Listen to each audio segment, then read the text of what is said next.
ষষ্ঠীর দিন সকাল 11টায় আমি খেয়ে নিচ্ছিলাম লুচি আর তরকারি। তো আজকে যেহেতু ভাত খেতে নেই, তো ভাত খেতে নেই বলতে কি যারা ষষ্ঠীর উপোস করে তাদের আর কি ভাত খেতে নেই। তো আমি ষষ্ঠীর উপোস করে পুজো দিয়েছিলাম, দিয়ে তারপরে লুচি তরকারি খেয়ে নিচ্ছিলাম। তো খাওয়ার পরে যে তাতানকে দিতে যাচ্ছিলাম মামাবাড়িতে। তো তাতানকে রেখে এই যে চলে আসছি। এখন যাচ্ছিলাম হচ্ছে আমাদেরকে কেনাকাটা করতে।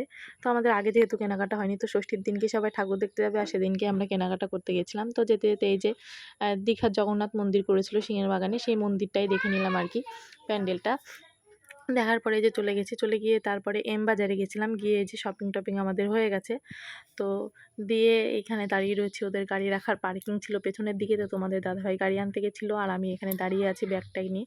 তো তারপর চলে আসলাম বাজার কলকাতায়। তো ওইখানে আমার জামা বেশ ভালো লাগছিল না অতটা, বোনের জন্য নিয়েছিলাম এম বাজার থেকে, আর আমি বাজার কলকাতায় চলে গেছিলাম। তো গিয়ে যে দুটো ড্রেস ট্রায়াল করলাম।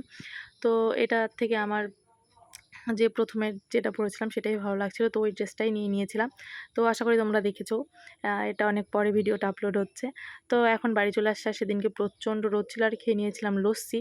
আর এই জায়গাটা একটু ছায়া ছিল বলে ভালো লাগছিলো। তারপর খেয়ে নিয়েছিলাম একটু জল, কারণ এত ঠান্ডা, খাওয়ার পরে গরমের মধ্যে আর লস্যি একদম ঠান্ডা, তারপরে জল না খেলে তো গলার অবস্থা খারাপ হয়ে যাবে। তো জল খেয়ে নিলাম, খেয়ে নিয়ে দেখো এই যে এই রাস্তাটা এত বাজে, এটা হচ্ছে নেতাজি বাজার টু চৌগাছা। মানে এখানে যদি আমাদের এদিক দিয়ে অটোটা এত বাজেভাবে যায়, এত জোরে যায়, যদি কেউ যায় না ছিটকে গিয়ে জমিতে পড়বে যদি ধারে বসে ভালো করে না ধরে। তো তারপর চলে এসেছিলাম তোমার দাদাভাইয়ের কোচিংয়ে। তো দেখো কোচিংটা আমি বলছিলাম যে এত নোংরা হয়ে রয়েছে, ঝাড় দিতে পারো না? আর বেশ ভালোই লাগছিলো দাঁড়িয়ে। তো তারপর তোমাদেরকে বলছিলাম যে একদম মুখটা একদম পুড়ে গেছে রোদে আর কি। তো দাঁড়িয়েছিলাম, টাটা করে দিচ্ছিলাম। আর তালা দেওয়া ছিল না কোচিংয়ে, বলছে তালাটা দিয়ে নিই, তালা দিয়ে চাবিটা বাড়ি নিয়ে যাই। তো সে তালা দিয়ে চলে আসলাম বাড়ি। আর এসেই দেখো আমি মুখে একটা মাস্ক লাগিয়ে নিলাম। তো মুখটা একটু কালো কালো হয়ে গেছিলো, দেওয়ার পরে তোমাদের দাদাভাই বলছিলো একটু চেঞ্জ হয়েছে। যাই হোক, আজকের মতো ভিডিওটা এই পর্যন্তই। টাটা, সবাই ভালো থেকো, সুস্থ থেকো। সপ্তমীর ব্লগ আসছে পরের ভিডিওতে।